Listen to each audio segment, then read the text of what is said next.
त्याच्या हाईटच्या उंचीच्या याच्यावर शिकार करतात.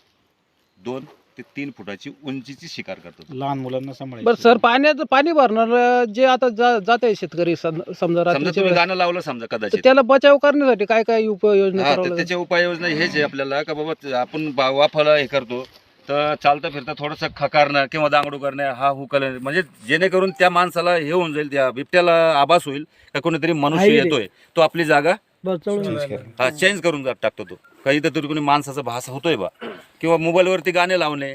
मोबाईलवरती गाणे लावलं त्याला असं वाटतं की कोणी एकपेक्षा 2 तरी माणसं जास्त आहे. भजन वगैरे कीर्तन लावतात, जसं की 4-5 माणसाचा आवाज येतो ना त्या भजन गाण्यामध्ये, तर असं वाटतं की ती 4-5 माणसं येतो, तो आपली जागा दिशा चेंज करून घेतो. तो तर शक्यतो आपल्या जनावर याच्यावर अटॅक माणसावर करतच नाही तो, कारण तिची शिकार मी तुम्हाला पहिलेच बोललो की ते 2 ते 3 फुटाच्या अंतरावरती तिची शिकार राहते. कदाचित त्याला अटॅक कधी होतो का माणूस चुपचाप बसलेला आहे आणि खाली वाकून काम करतोय, वाकून त्याला असं वाटतं काहीतरी शिकार डुक्कर आहे किंवा कुत्रा आहे. 4 पायाची शिकार आहे ना तिची. 2 पायावर कधीच शिकार करणार नाही बिबट. 2 पायावर उंच जनावर असला कधीच नाही. एखादा बैलावर जनावर जेव्हा होतो ना अटॅक, तो बसलेला राहतो आणि झोपेल राहतो. त्यावेळेस तो पाठीमागून येऊन फाटका मारतो, जसं वळला जनावर का तो नरडा धरतो, आणि नरडा धरल्यानंतर काय होतं का त्याला रक्तच निघतो. तर हे रुमाल जे उपरणं मी म्हणलं, जसं का रात्रीच्या वेळेस तुमचं उपरणं द्या इकडं, तसं हा उपरणं आपण गळ्यात असं करून बांधतो, फक्त असं टाका तुम्ही.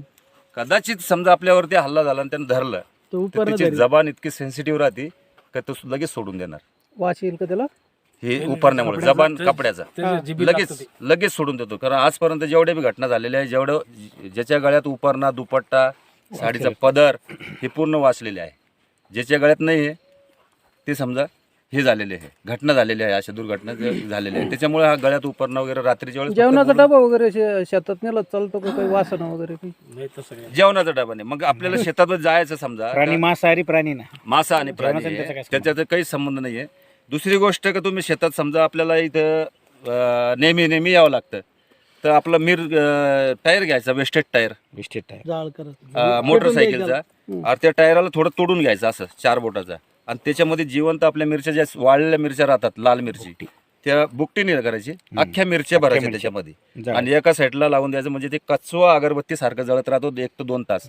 त्याचा ठसका 1 ते 2 किलोमीटरमध्ये पसरतो, आणि त्या पसरल्यामुळे तुमचे रानडुक्कर, हरणी येणं बंद होतात. कारण रानडुक्कर 5 किलोमीटरपासून शोषण क्रिया राहते रानडुकराची.